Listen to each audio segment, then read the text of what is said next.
Pasal selanjutnya, pasal 6.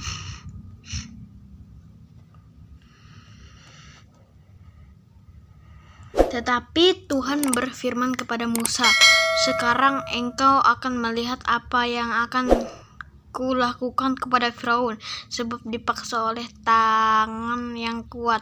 Ia akan membiarkan mereka pergi. Yang dipaksa oleh tangan yang kuat, ia akan mengusir mereka dari negerinya."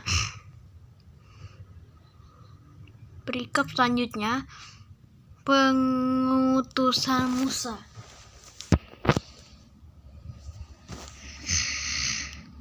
Selanjutnya berfirmanlah Allah kepada Musa, "Akulah Tuhan. Aku telah menampakkan diri kepada Abraham, Ishak dan Yakub sebagai Allah yang Maha Kuasa. Tetapi dengan namaku Tuhan aku belum menyatakan diri.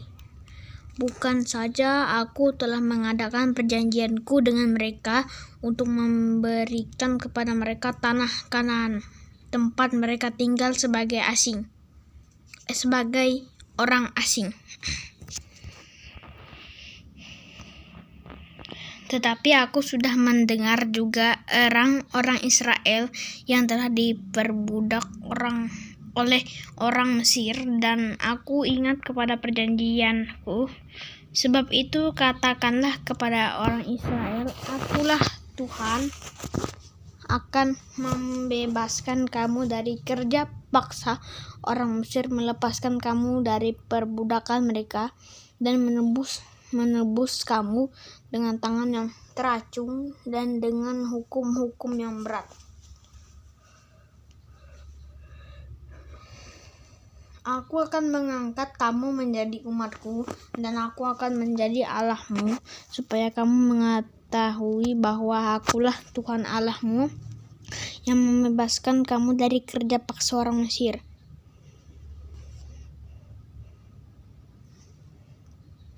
Dan aku akan membawa kamu ke negeri yang dengan sumpah telah kujanjikan memberikannya kepada Abraham, Ishak dan Yakub, dan aku akan memberikannya kepadamu untuk menjadi milikmu. Akulah Tuhan."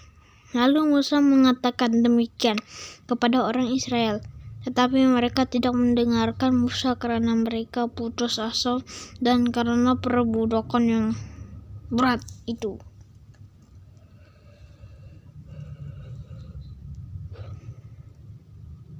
Kemudian Tuhan berfirman kepada Musa, "Pergilah menghadap, katakanlah kepada Firaun, raja Mesir, bahwa ia harus membiarkan orang Israel pergi dari negerinya."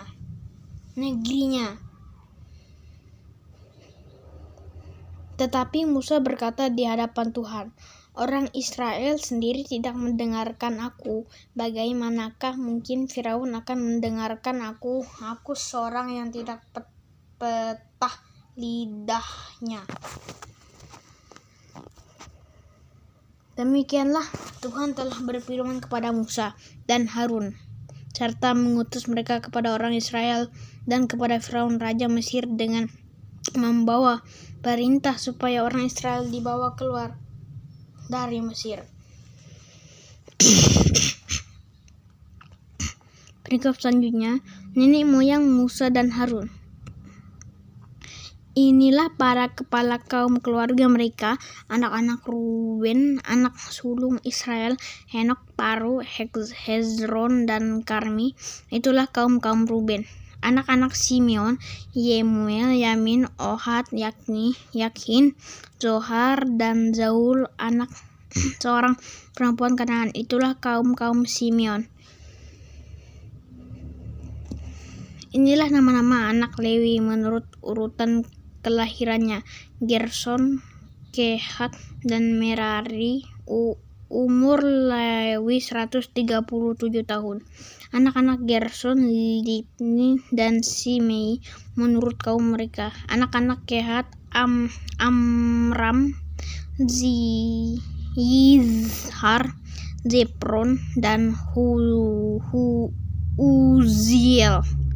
Umur Kehat 133 tahun. Anak-anak Merari, Mahli, dan Musi itulah kaum Lewi menurut urutannya, dan Amram mengambil Yokhebed, saudara ayahnya, menjadi istrinya, dan perempuan ini melahirkan Harun dan Musa baginya. Umur Amram 137 tahun. Anak-anak Yizhar, Korah, Nefeg, dan Zikhri. Anak-anak Uziel, Misael, Elsafan, dan Sitri. Dan Harun mengambil Eliseba, anak perempuan Aminadab, saudara perempuan Nahason, menjadi istrinya, dan perempuan ini melahirkan baginya Nadab, Abihu, Eleazar, dan Itamar. Anak-anak Korah, Asir, Elkana, dan Abiasaf. Itulah kaum orang Korah. Eleazar, anak Harun, mengambil salah seorang anak perempuan Putiel menjadi istrinya, dan perempuan ini melahirkan Pinehas baginya. Itulah para kepala kaum keluarga orang Lewi menurut kaum mereka. Itulah Harun dan Musa yang diperintahkan Tuhan, bawalah orang Israel keluar dari tanah Mesir menurut pasukan mereka. Merekalah yang berbicara kepada Firaun, raja Mesir, supaya mereka membawa orang Israel keluar dari Mesir. Itulah Musa dan Harun. Perikop selanjutnya, Musa menghadap Firaun. Pada waktu Tuhan berfirman kepada Musa di tanah Mesir, Tuhan berfirman kepadanya, "Akulah Tuhan, katakanlah kepada Firaun, raja Mesir, segala yang kau firmankan kepadamu." Tetapi Musa berkata di hadapan Tuhan, "Bukankah aku ini seorang yang tidak betah lidahnya? Bagaimanakah mungkin Firaun akan mendengarkan aku?" Demikian firman Tuhan pada hari ini.